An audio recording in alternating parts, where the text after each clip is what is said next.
एक औरत गुस्से में दरवाजा खोलती है, लेकिन सामने एक काली दीवार उसका रास्ता रोक लेती है। दीवार पर चमकती हुई ठंडी धातु जैसी चमक है, जो बिल्कुल भी इंसानी हाथों से बनी नहीं लगती। पति पत्नी एक दूसरे की तरफ हैरानी से देखते हैं। उनके चेहरे पर साफ दिखाई देता है, यकीन करना मुश्किल है। मर्द तेजी से दरवाजे के पास लगे मॉनिटर की ओर बढ़ता है, लेकिन स्क्रीन पर सिर्फ बर्फ जैसी रुक रुक कर झिलमिलाती छवि दिखती है। उसी वक्त पीछे से पत्नी की घबराई हुई आवाज आती है, जिम। जिम पीछे मुड़कर चला जाता है, लेकिन उसे यह नहीं दिखता कि उस काली दीवार पर एक नीली रोशनी की चमक हल्के से गुजरती है। एल्ली की आंखों में डर झलकता है, क्योंकि अब खिड़कियां भी काले ईंटों से पूरी तरह बंद हो चुकी थीं। वो गुस्से में दीवार पर लात मारती है, लेकिन दीवार टस से मस नहीं होती। और भी ज्यादा डरावनी बात, मोबाइल में अब कोई सिग्नल नहीं आता। जिम मोबाइल को लेकर कमरे में इधर उधर चलता है, तभी उसे एहसास होता है कि दीवार के पास मोबाइल में इलेक्ट्रोमैग्नेटिक रुकावटें आने लगती हैं। एल्ली टूल बॉक्स से एक ड्रिल निकालती है। उसका धारदार सिर दीवार पर घूमता है, लेकिन उसमें एक भी खरोंच नहीं आती। दोनों मिलकर दीवार में छेद करने की कोशिश करते हैं, लेकिन ड्रिल का सिर इतना गर्म हो जाता है कि वो लाल हो उठता है। फिर भी वो रहस्यमयी काली दीवार पूरी तरह सलामत रहती है। जिम और एल्ली हार नहीं मानते और अब वो सामान्य दीवार पर ड्रिल करने की कोशिश करते हैं, लेकिन उन्हें जल्द ही समझ आ जाता है दीवार के दूसरी तरफ भी वही काली दीवार है, मानो पूरा अपार्टमेंट किसी ने बाहर से बंद कर दिया हो। जैसे ही दोनों चौंकते हैं, तभी पास की दीवार के दूसरी तरफ से तेज बहस की आवाजें आने लगती हैं। दोनों तुरंत ड्रिल चालू करते हैं और इस बार उन्हें कोई रुकावट नहीं मिलती। दीवार में बहुत जल्दी एक बड़ा छेद बन जाता है। उधर एक और नवविवाहित जोड़ा रहता है और मर्द जोर जोर से चिल्ला रहा है कि वो मकान मालिक से रूम कैंसिल कराना चाहता है। स्पष्ट है, उन्हें भी एहसास हो गया है कि वो फंस गए हैं। एल्ली गहरी सांस लेती है। लगता है पूरे अपार्टमेंट की बाहरी दीवारें काली ईंटों से बंद हैं। इस बीच जिम नोटिस करता है कि हर जगह के नलों में अब पानी भी नहीं आ रहा।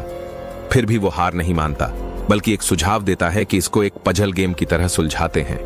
लेकिन जिम की यही बात एल्ली की मानसिक स्थिति को तोड़ देती है। एल्ली टूट जाती है और अपने पति पर गुस्से में चिल्लाती है, आखिर तुम काम के पीछे कब तक पागल रहोगे?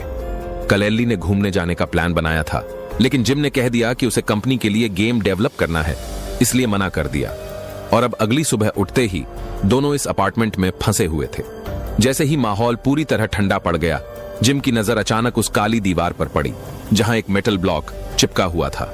वो धीरे से दीवार के पास गया और महसूस किया, वहां एक जबरदस्त चुंबकीय शक्ति है। दोनों ने मिलकर कमरे में जितने भी धातु के सामान थे, उन्हें इकट्ठा किया।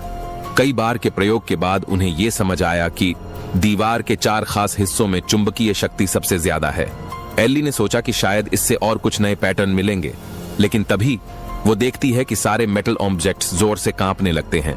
जिम को तुरंत शक होता है कि कुछ गड़बड़ है। वो झपटकर एल्ली को जमीन पर गिरा देता है। इस डरावने पल के बाद जिम और एल्ली पूरी तरह डर जाते हैं और अब उनका दीवार को लेकर कोई भी खोज करने का मन नहीं बचा। अब उन्हें बस इतनी उम्मीद थी कि शायद कल ये दीवार अपने आप हट जाए। अचानक दीवार की दूसरी तरफ फिर से जोरदार लड़ाई की आवाजें आती हैं और फिर वहां से एक महिला की दर्दनाक चीख गूंजती है। जिम और एल्ली को लगता है कि पड़ोसियों के साथ कुछ बुरा हो गया है। वो तुरंत ड्रिल से दीवार में और बड़ा छेद करते हैं और झटपट दूसरे अपार्टमेंट में घुस जाते हैं। जैसे ही अंदर जाते हैं, उन्हें जमीन पर खून के निशान मिलते हैं। वे उस निशान को फॉलो करते हुए बेडरूम की ओर बढ़ते हैं, जहां महिला पड़ोसी जमीन पर गिरी हुई मिलती है। जैसे ही सभी लोग वहां से निकलने का मन बनाते हैं, तभी पुरुष पड़ोसी अचानक झपट कर आता है और जिम को जमीन पर गिरा देता है। लेकिन संकट की इस घड़ी में एल्ली पेपर स्प्रे निकालती है और जिम को मौका मिल जाता है खड़ा होने का।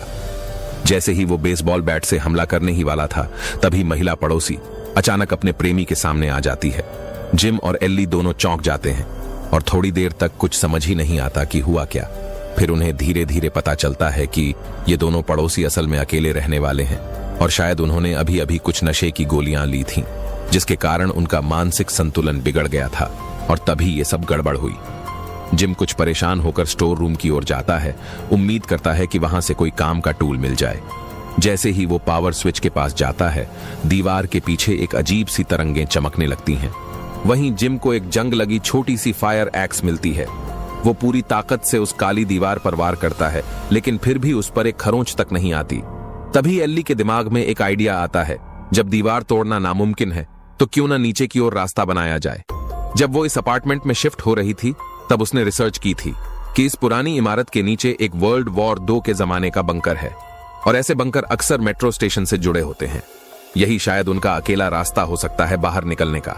एल्ली की सलाह मानकर जिम फायर एक्स से जमीन तोड़ने की कोशिश करता है। महिला पड़ोसी को यह सब किसी डरावने एस्केप रूम जैसा लग रहा था, जबकि पुरुष पड़ोसी को लगता है कि यह सब मकान मालिक की कोई साजिश है, क्योंकि पूरी बिल्डिंग उसी की प्राइवेट प्रॉपर्टी है। जिम की लगातार मेहनत के बाद आखिरकार जमीन में एक गड्ढा बन जाता है, लेकिन नीचे अंधेरा ही अंधेरा था और आवाज लगाने के बाद भी कोई जवाब नहीं आया। जिम ने बेडशीट को रस्सी की तरह मोड़ा और खुद नीचे उतरने का फैसला किया। जैसे ही वह नीचे जमीन पर उतरा, एक बूढ़ा आदमी अचानक वहां आ जाता है, जिसके हाथ में एक हथियार होता है। वो तुरंत जिम को वहां से दफा होने को कहता है। सब लोग मिलकर उसे समझाते हैं कि वे बस बेसमेंट तक जाना चाहते हैं, लेकिन वो बूढ़ा जरा भी नहीं पिघलता। तभी उस घर से एक युवा लड़की बाहर निकलती है। वो अपने नाना से कहती है कि वो इतने कठोर मत बनो। बूढ़ा आदमी थोड़ी देर सोचता है और फिर ये मानता है कि अपनी पोती को अपने साथ मरने नहीं देना चाहिए। आखिरकार वो एल्ली के भागने की योजना में शामिल होने के लिए राजी हो जाता है। लेकिन तभी जिम की नजर ऊपर छत से गिरे हुए एक स्मोक डिटेक्टर पर जाती है। जब वो उसका टूटा हिस्सा उठाता है तो अंदर उसे एक वी शेप कैमरा छुपा हुआ मिलता है। वो तुरंत बूढ़े आदमी से पूछता है, क्या तुम इस बारे में जानते थे? बूढ़ा हैरान होता है और कहता है कि ये सभी अलार्म तो मकान मालिक ने ही लगवाए थे। अब इस बात से जिम को शक होने लगता है।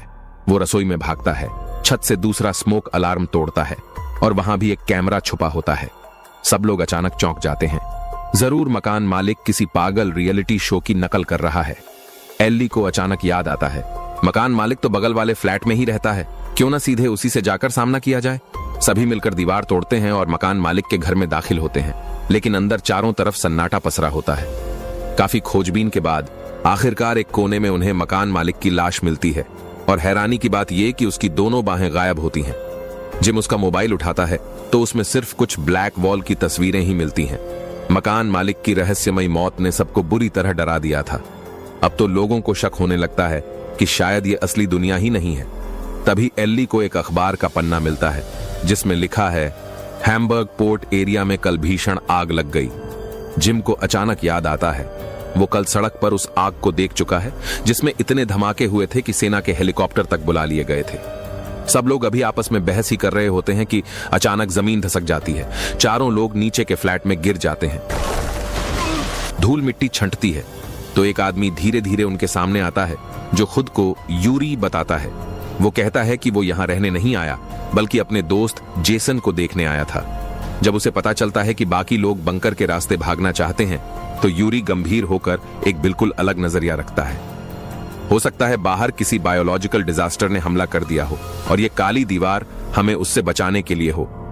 लेकिन एल्ली उसकी बातों से जरा भी नहीं हिलती, बल्कि पूछती है, तुम्हारा दोस्त जेसन कहां है?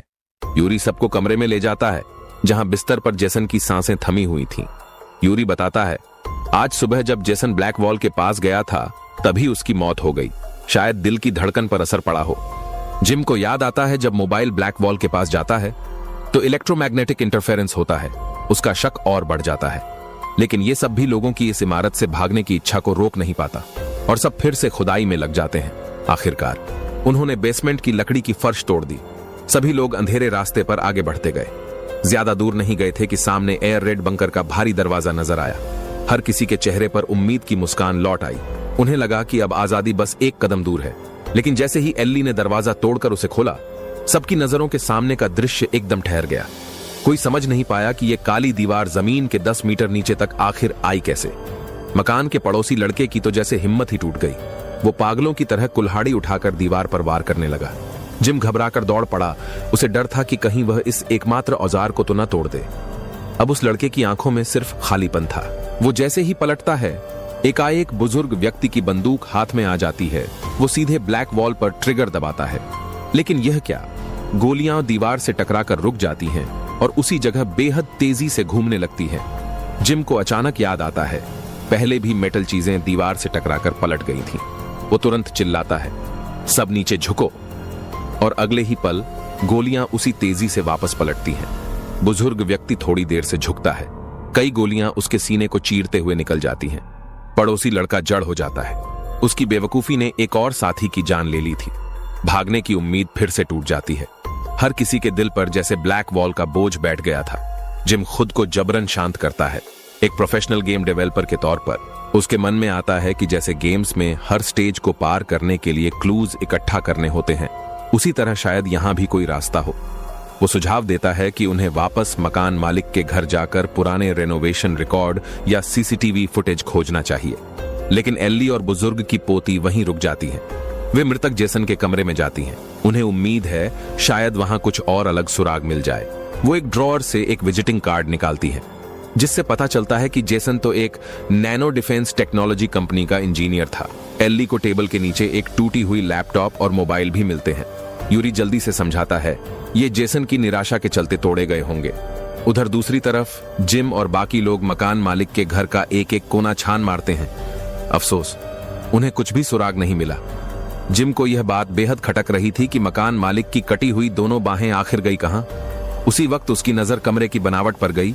उसे महसूस हुआ कि इस कमरे का आकार उसके अपने अपार्टमेंट से कुछ छोटा है। उसने दीवारों को ध्यान से थपथपाकर देखा। वाकई एक जगह अंदर से खोखली सुनाई दी।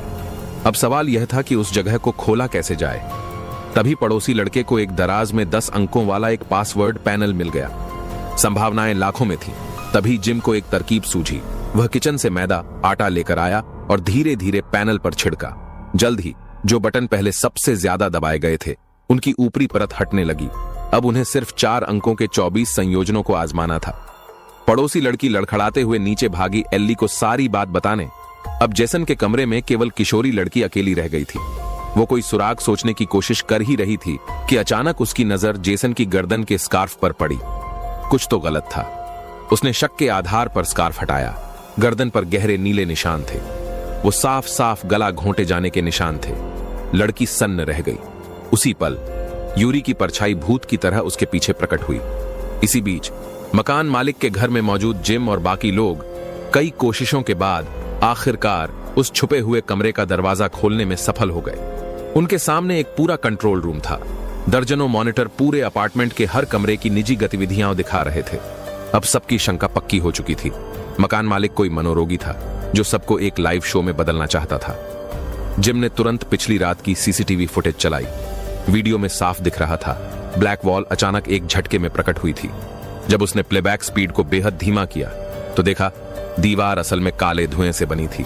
हर कोई हैरान रह गया। फिर उन्होंने वीडियो को जेसन के कमरे पर शिफ्ट किया। उसमें साफ साफ दिखा जेसन बेहोश नहीं हुआ था जैसा यूरी ने कहा था, बल्कि वो दरवाजे के पास गया, कुछ सेटिंग की और जैसे ही उसके फोन की फ्लैशलाइट टिमटिमाई, सूरज की रोशनी ब्लैक वॉल को भेद कर अंदर आई। स्पष्ट था जेसन के पास उस काली दीवार को खोलने का तरीका था। सब लोगों ने जब पलट कर देखा तो पाया कि यूरी न जाने कब से गायब हो चुका था। पड़ोसी लड़का तुरंत उसकी तलाश में भागा। जब वह जेसन के कमरे में पहुंचा तो देखा यूरी कुछ दस्तावेज जला रहा था और वह लड़की जो वहीं थी अब बिस्तर के पास निहप्राण पड़ी थी। यूरी के चेहरे पर एक डरावनी मुस्कान थी। वह फिर जोर देकर कह रहा था कि ब्लैक वॉल ही सबकी सुरक्षा की दीवार है। उसी समय मॉनिटर पर वह फुटेज चलने लगी जिसमें यूरी साफ साफ जेसन की हत्या करता हुआ दिख रहा था। जिम ने हालात की गंभीरता समझी और तुरंत हथियार लेकर जेसन के कमरे की ओर दौड़ पड़ा। तब तक यूरी पड़ोसी लड़के से आमने सामने भिड़ चुका था। जिम के शामिल होते ही दोनों ने मिलकर आखिरकार यूरी को काबू कर लिया। दूसरी ओर एल्ली को अचानक याद आया कि कहीं यह black wall nano defence company का उत्पाद तो नहीं। जिम ने भी गौर किया कि कंपनी का पता वही है जहां कल आग लगी थी, हैम्बर्ग पोर्ट सिटी। जिन्हें बांध दिया गया था उन्हीं में से एक यूरी को एक तमाचा मारकर होश में लाया गया। लोगों के तीखे सवालों के आगे वह बोझिल आवाज में बताने लगा, यह ब्लैक वॉल नैनो कंपनी द्वारा बनाई गई एक अल्टीमेट डिफेंस सिस्टम है। इसका एक्टिवेट होना दर्शाता है कि बाहर की दुनिया किसी भयंकर संकट में है। एल्ली ने तुरंत सवाल उठाया, अगर यह सच है तो फिर जेसन ने इसे खोलने की कोशिश क्यों की? यूरी मजबूर होकर कबूल करता है। उसे लगा कि पोर्ट एरिया की आग इस सिस्टम को ट्रिगर करने वाली कोई तकनीकी गड़बड़ी है और इसलिए वह बाहर जाकर स्थिति समझना चाहता था। यूरी ने उसे रोकने के लिए ही जान ले ली, लेकिन जब सबने यूरी से पूछा कि ब्लैक वॉल को बंद कैसे किया जाए तो वह एकदम चुप हो गया, जैसे किसी भी कीमत पर मुंह न खोलेगा। लोगों को अब एकमात्र उम्मीद जेसन की पुरानी गतिविधियों में दिखी। वे दोबारा मॉनिटर रूम में लौटे और रिकॉर्डिंग देखने लगे। जिम बार बार फुटेज को देख रहा था और एक साहसिक विचार उसके दिमाग में आकार लेने लगा। उसने देखा कि जेसन 3 घंटे तक लैपटॉप के सामने बैठा था। शायद वह कोई ऐसा कोड लिख रहा था जिससे ब्लैक वॉल को कंट्रोल किया जा सके। यह शक तब और पक्का हुआ जब वीडियो में दिखा कि यूरी जानबूझकर जेसन का मोबाइल तोड़ देता है। जिम ने सावधानी से उस टूटा हुआ फोन उठाया। सौभाग्य से उसका स्टोरेज चिप अब भी सुरक्षित था। उसने मोबाइल से उस एप्लीकेशन को रिकवर किया और उसे एक नए फोन में कॉपी कर लिया। फिर सभी लोग भय और उम्मीद के साथ ब्लैक वॉल के सामने आ खड़े हुए। ऐप चालू करने पर स्क्रीन पर 4 वर्ग दिखाई देने लगे। जिम ने उनमें से एक बटन दबाया। मोबाइल का फ्लैश कुछ बार टिमटिमाया। जिम को याद आया कि सीसीटीवी में भी ब्लैक वॉल खुलने से पहले जेसन का फोन इसी तरह चमका था। उसने महसूस किया कि उसका अनुमान सही है। जब उसने चारों वर्ग बारी बारी से दबाए तो सामने की दीवार धीरे धीरे घुलने सी लगी। पड़ोसी महिला अन्ना खुशी से खुद को रोक नहीं सकी। वह आगे बढ़कर हाथ उस दीवार में डाल बैठी। उसे महसूस हुआ जैसे उसकी उंगलियां किसी गाढ़े तरल पदार्थ में समा रही हों। लेकिन कुछ ही पलों में उसके चेहरे का भाव बदल गया। उसे महसूस हुआ कि उस काली रात के भीतर कुछ चीज उसके हाथ को छू रही है। जब वह हाथ खींचना चाहती तो जैसे कोई शक्ति उसे अंदर खींच रही हो।